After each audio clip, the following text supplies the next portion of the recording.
Today, we're diving into something that's a huge deal for pretty much anyone with a career: seniority. It sounds simple, right? But it's this whole complex puzzle. And figuring it out, well, that's absolutely key to understanding where you're headed professionally. So you've been there, right? You're looking around, wondering, who's actually next up for that promotion? You've put in the hours, you know your stuff.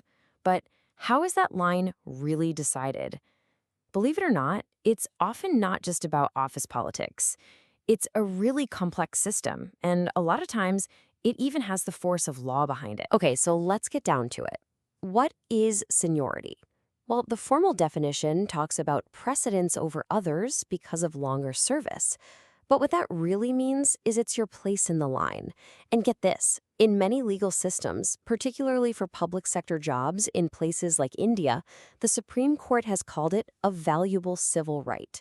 So yeah, this is way more than an office perk. We're talking about a legally protected interest that can literally define your career. All right, here's a super important point, one that trips a lot of people up.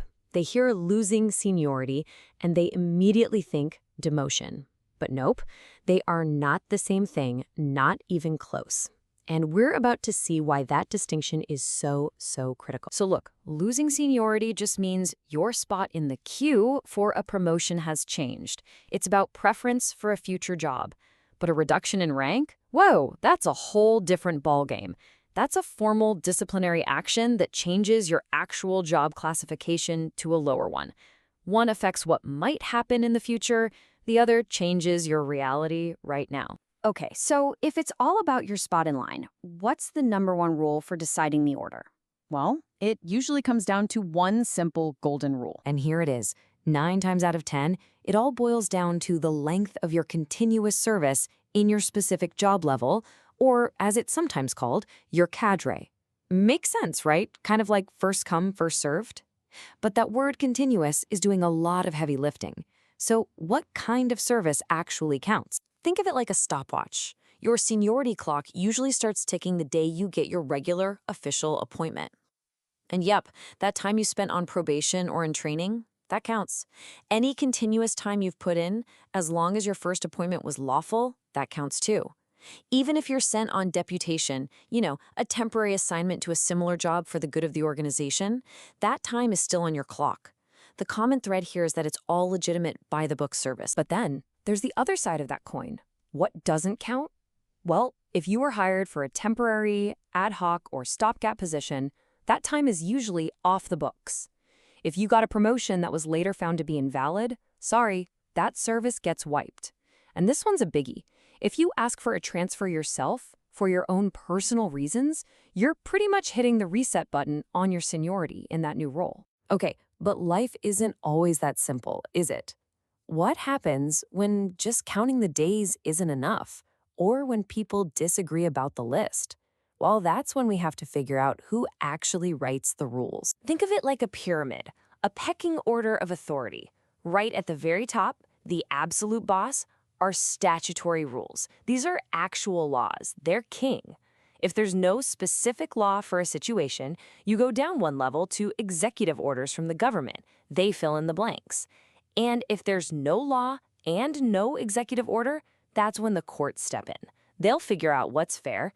And you know what they almost always fall back on? You guessed it, length of continuous service. All right, let's wade into the deep end. This is where things can get, well, really messy. Seniority gets super complicated when you're filling jobs from different places at the same time, like hiring folks from the outside and promoting people from inside. To deal with this, organizations often use something called a quota rota system. It sounds tricky, but it's pretty logical. The quota rule is about the what. It dictates the numbers. For example, we'll fill half the jobs with promotions and the other half with new hires. The rota rule is about the how. It determines the sequence. It's like a pattern. One from the promotion group, then one from the new hire group, and on and on. And you better believe these rules have teeth. Creating a seniority list that just ignores that quota rota system, that's actually illegal. Let's say an organization goes on a promotion spree and completely ignores the quota for new recruits. Well, later on, those people who were promoted in excess can legally be pushed down the seniority list to make room for the recruits they were supposed to hire. So as you can see, it's not always about who's been there the longest. There are other factors. Sometimes it's all about merit. Your rank on a competitive exam determines your seniority from day one. Or let's say you were selected in an earlier batch of hires, but your start date got delayed. You're still senior to someone from a later batch. And in really complex situations, like a company merger, it might all come down to the date you got a specific qualification. With so many intricate rules and moving parts, yeah, it's no shocker that disputes pop up. So what happens when the settled order gets challenged? You'll often hear this phrase from the courts. Settled seniority should not be easily unsettled. And what that means is that the legal system really prefers stability. Once a seniority list is set and people have been planning their careers around it for years, they're very hesitant to just blow it all up, even if a mistake was made a long time ago.